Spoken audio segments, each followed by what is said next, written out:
Hey guys, welcome back to a brand new video. Today I'm going to be discussing whether or not weapon mods actually fit into Fortnite. If you happen to enjoy this video, consider leaving a like and subscribing and using code WATSOG in the Fortnite item shop. Let's get straight into the video. Alright, so weapon mods have been around for quite some time now, almost a year at this point, and I think it's about time we just look at this feature in retrospect and just see whether or not it actually fit into the game well. Now there are two parts I'm going to be looking at with weapon mods. There is the weapon mods, and then there's also vehicle mods. I know they're not weapon mods, but they're kind of mods.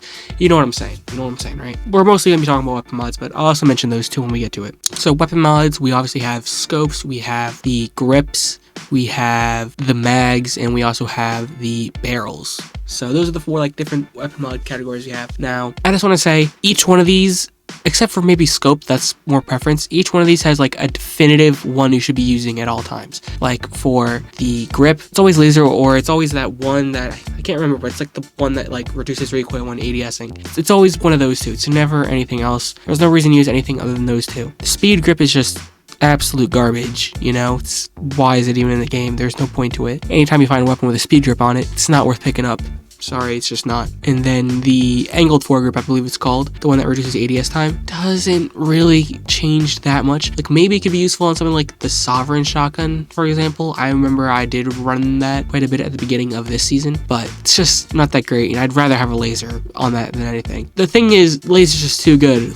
If you're hip firing weapon, there's no reason not to grab laser. It's just the best option, Magazine. Now, I know a lot of people like drum mag, and I do think drum mag is good on some weapons like the Gatekeeper. That's the best weapon it's good for, but I'm personally a fan of the speed mag. I just like how it makes it faster. It makes it feel faster to reload, That's the whole point. But it just makes the gun feel smoother, I like that feeling that it gives. The drum mag just makes it feel kind of clunky, and I just don't like the reload on the drum mag. It's just kind of weird. For barrels, we have two. We have the muzzle brake and we have the suppressor, and the suppressor is garbage. There is no reason to use it. It doesn't provide any benefit. The suppressor only makes it quieter, which in Fortnite doesn't really matter since it's still going to appear up on the visualized sound effects. It's still hearable. You can still hear it, and just muzzle brake just reduces recoil, and that's so much better. It actually offers a difference. If you're getting shot at with a suppressor, you're still going to know you're getting shot at. The noise isn't what tells you, it's the bullets hitting that tells you whether or not you're getting shot at, And then scopes, save this best for last. Scopes are the only ones that I think are actually really well designed, because all the scopes feel good for different circumstances. For example, the red dot sight, pretty good on an SMG. The hollow optic, I believe it's called, it's pretty good on an AR. I like running it on the burst. Just really solid chance. Really solid attachment. Thermal scope, I don't really use it that much, but unlike the DMR, the Huntress DMR that we got in Season 2, I thought it was pretty good on.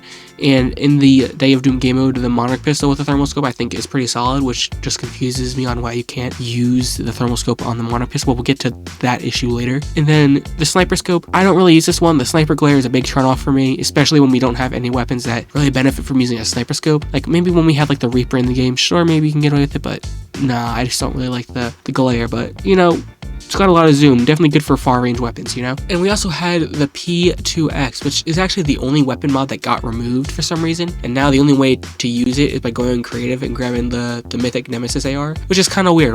Why would you do that? That's so weird. Maybe, I guess because the thermal had a similar zoom in to the P2X, but at that point, just keep it in creative and let people mod their weapons with it in creative. I don't see why there's a reason to remove it, And so now that we covered all of the weapon mods, I want to discuss all the vehicle mods, because those did exist for one season, which, isn't a long time, but, they existed, so we'll go over them. First, we have the tires. We had the bulletproof tires, which were the better pick, to be honest. I like the chunker tires a lot, but bulletproof tires were much better. They just made your tires just unkillable, If you had them, your car could never be stopped. You could always get away. Chonkers tires, as I said, are good. They're good for getting speed on, off-road areas, There's not a road everywhere on the map, so kind of do need speed in some places like that. But the bulletproof tires just provided such a benefit that Chonkers tires were not really considered all too much. Not to mention they could easily get shot at because they were really big. For bumpers, we had the Cowcatcher, obviously. I honestly prefer the Cowcatcher, but I know a lot of people preferred the spiked bumper, which is the other bumper mod. And, I guess I could see why you'd want the bumper, but If I'm trying to deal damage with a car, I'm going to use a turret instead. That's just me personally though. I prefer the cow catcher because it just makes the strong structures a lot easier and it just feels really clunky with the spiked bumper. And then we have the turrets. We had the grenade launcher turret, which in my opinion was the better one, but I know a lot of people think the other one was better. And we also have the auto turret. We also have the machine gun turret, which, you know, I like the machine gun turret, but after a few nerfs, I was just like, not really yet. I prefer the grenade launcher. And I think the grenade launcher was better in the end, but I know a lot of people disagree. I know a lot of people like preferred the machine gun turret over, but grenade launcher was it. All right, I'm kind of done with the vehicle mods because there wasn't really a lot to them because they only got removed after a season, so you know they didn't really have the time to shine like weapon mods do. But you know, what can you do? Now, one big problem with weapon mods is that weapon mods just can't be used with every weapon. Now, there are some exceptions that are understandable, like you can't use weapon mods on the Stark rifle, which is kind of annoying, but I kind of get it, kind of would be weird to look at. I still think it would have been better if it came back with mods, but that's just me.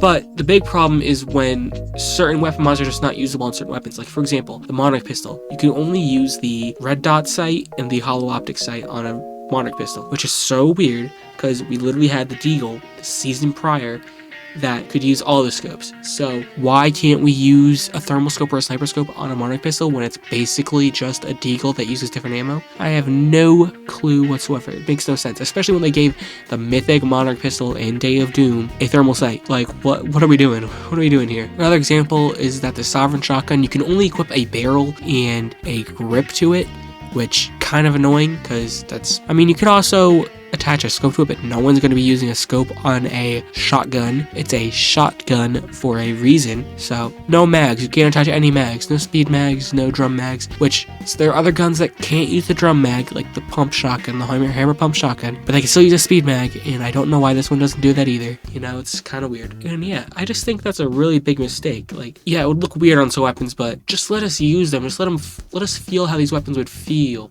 You know, if that made any sense whatsoever. You get what I'm trying to say. Let us mess around with all the mods on the weapons, just kind of get a feel for how these weapons would work with them, you know? Like the thermal scope on a Monarch pistol works really nicely, but you would never know that because you can't use a thermal scope on a Monarch pistol in normal BR. The only reason we know it works nice is because it's in Day of Doom.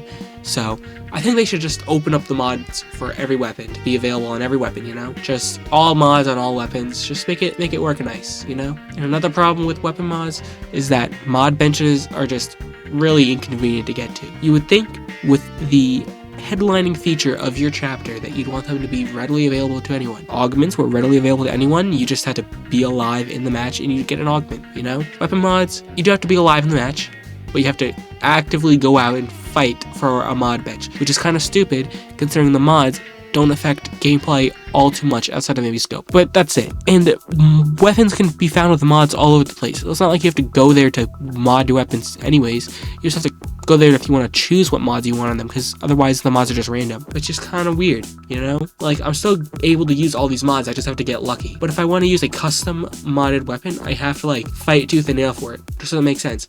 I don't believe there's any other game with weapon mods that makes you fight for the weapon mods. They just let you have them, you know? So I don't know, it's kind of weird. A gimmick that doesn't really affect the way a gun works too much, getting restricted like that just doesn't make any sense to me. It's just so weird. Like, in Season 1, I don't think Season 1 did a very good job at having them be in the vaults. I still think that was a bit too restricted, but I'd argue that it's better because anyone can use it after the vault's been opened. You just have to be there after it's been opened. But the mod benches, people are going to be contesting that, like always, you know? Because they don't just come with a mod bench, they also come with weapons, you know? They come with all these chests and stuff, and it makes them desirable to go to. And I think they would have been better if they didn't have weapon mods in them and they were just like good loot spots that spawned in halfway through the game. I think that would have been cool.